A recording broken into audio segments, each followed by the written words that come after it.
कपिल देव जो ज्यादा भजन करता है, पूजन करता है, स्मरण करता है, उसी को दुख भगवान क्यों देता है? पड़ोसन कभी मंदिर नहीं जाती, अगरबत्ती नहीं लगाती, कभी किसी को 1 रुपया दान नहीं करती, वो तो खूब फले फूले। और हम तो सोमवार का व्रत करें, मंगलवार करें, एकादशी करें, द्वादशी करें, लोटा भर के पानी भी चढ़ाएं, तो भी दुख हमें क्यों मिलता? बोलो रे जी सही है कि गलत है? उसका उत्तर कपिल देव जी महाराज ने दिया, मां सुनो,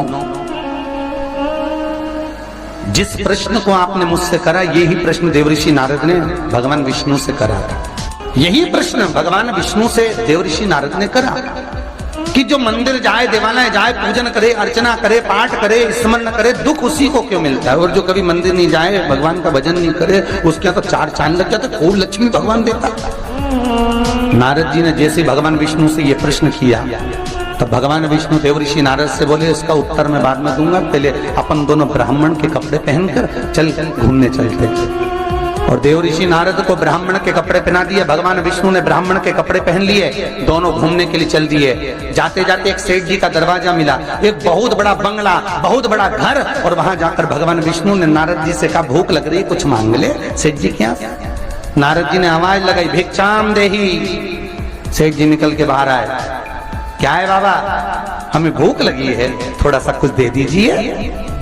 सेठ जी बोले, तेरा बाप रख के गया है, दे दीजिए, निकल यहां से बाहर। आ गए भिखारी, भीख मंगे, चल निकलो यहां से बाहर। नारद जी के तो कांटे से खून नहीं। नारद जी भगवान विष्णु को देख रहे हैं, भगवान विष्णु नारद को देख रहे हैं। विष्णु जी ने नारद जी का हाथ पकड़ा, लेकर चल दिए वापस। नारद जी बोले, सेठ जी ने इतना अपमान करा, तुमने कुछ बोला नहीं? भगवान विष्णु ने दोनों हाथ उठाकर कहा, जा, तेरे यहाँ 4 चौगुना धन बढ़ जाए, तेरी दौलत और बढ़े, संपदा और बढ़े, तेरे पास में लक्ष्मी और बढ़े। नारद जी चले, भगवान विष्णु का हाथ पकड़ के बोले, ये कहाँ की रीति है? उसने धक्के मारकर निकाला, गाली दे के निकाला, बाप तक पहुंच गया, और तुम उससे कह रहे हो कि तेरी लक्ष्मी बढ़ जाए। नारद जी भगवान विष्णु बोले, मेरा मन, चल तू तो आगे चल।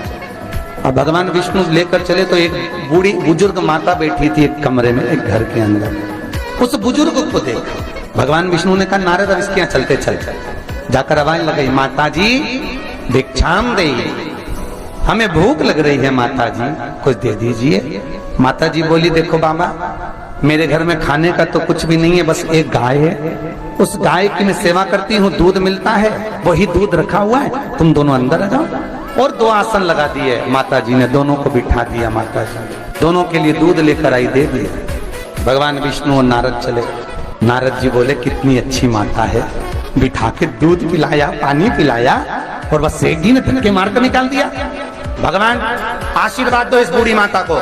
भगवान विष्णु ने दोनों हाथ उठाकर कहा, जा, तेरी गाय मर जाए। अब तो और कांटे से खून नहीं। भगवान देवऋषि नारद ने कहा, प्रभु तुम्हारा ये स्वरूप मुझे बहुत बुरा लगा। भगवान ने कहा, कौन सा स्वरूप? वो सेठ जी ने धक्के मारकर निकला तो कहते हैं, और लक्ष्मी बढ़े, और वो बेचारी गाय का दूध पिलाई और तुम कहते उसकी गाय मर जाए। हाँ। भगवान बोले, मेरा मन, तो तुमने ऐसा क्यों करा?